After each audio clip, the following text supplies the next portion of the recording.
A vote is a kind of prayer for the world we desire for ourselves and for our children, and our prayers are stronger than when we pray together. Thank you all so very much for being here as a United States Senator from the great state of Georgia and as Congressman John Lewis's pastor.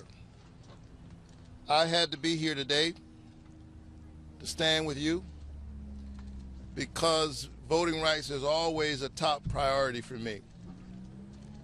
I know that an election is around the corner, but there is no more important issue in a democracy than the health of the democracy itself. There's no more important issue in an election than the ability of the people to participate in the election and to ensure that the voices of every eligible American can be heard. Voting rights, succinctly put, are preservative of all other rights. And so this work is vital. This work is so very critical. Last Friday night, I had the sad duty of traveling to Winder, Georgia. Small town in Georgia. I was standing out on the field on a Friday night in small town Georgia, a light rain falling. And as I was on that field, I was thinking we should be at a football game tonight. And when you're in high school, Friday nights are for football. But instead of cheering on their classmates, these young people sadly were standing there mourning their classmates and two very, very committed educators. Now, why am I mentioning that issue as we're talking about voting? Because it is one more example of the ways in which voting rights are preservative of all other rights.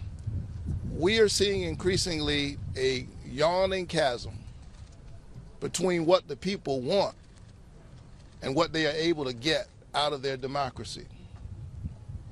This ongoing travesty of justice, where gun rights and gun safety are concerned, is an example of the ways in which the democracy itself is imperiled.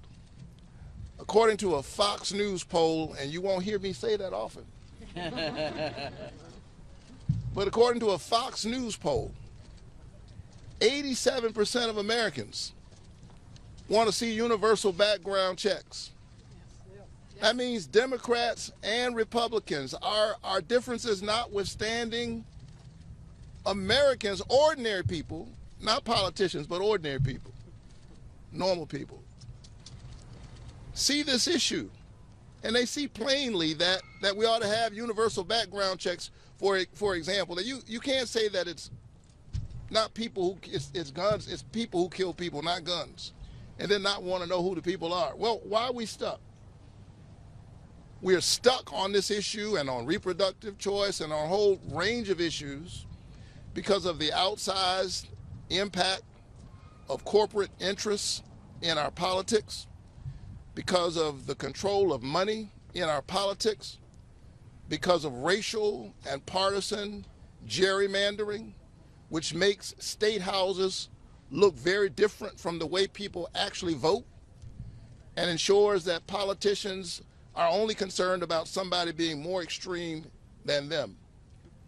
And so we've got to give the people their voices back. We've got to get the people their democracy back. Voting rights are preservative of all other rights. How else do you explain 87% of agreement among Americans on any issue and no movement?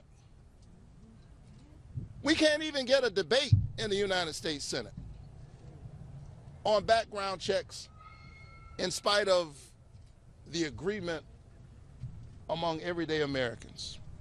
And so this is work that we have to do. We have to remain loud on this issue. We can't quiet down, not even for a moment. And that's why I'm glad to stand with you in advancing the importance of the John Lewis Voting Rights Advancement Act, to ensure that we pass the Freedom to Vote Act, two bills that would not only protect the right to vote, but strengthen voting rights and voting access for every eligible American. So nothing, absolutely nothing could be more important. We've got to save the framework in which we get to fight for everything else that matters. I believe that democracy is the political enactment of a spiritual idea. This idea that all of us have within us a spark of the divine, that we are a reflection of God's glory and greatness, and therefore we ought to have a voice in the future of our country and our destiny within it. We stand united in our absolute commitment to advance that work and to preserve it for our children.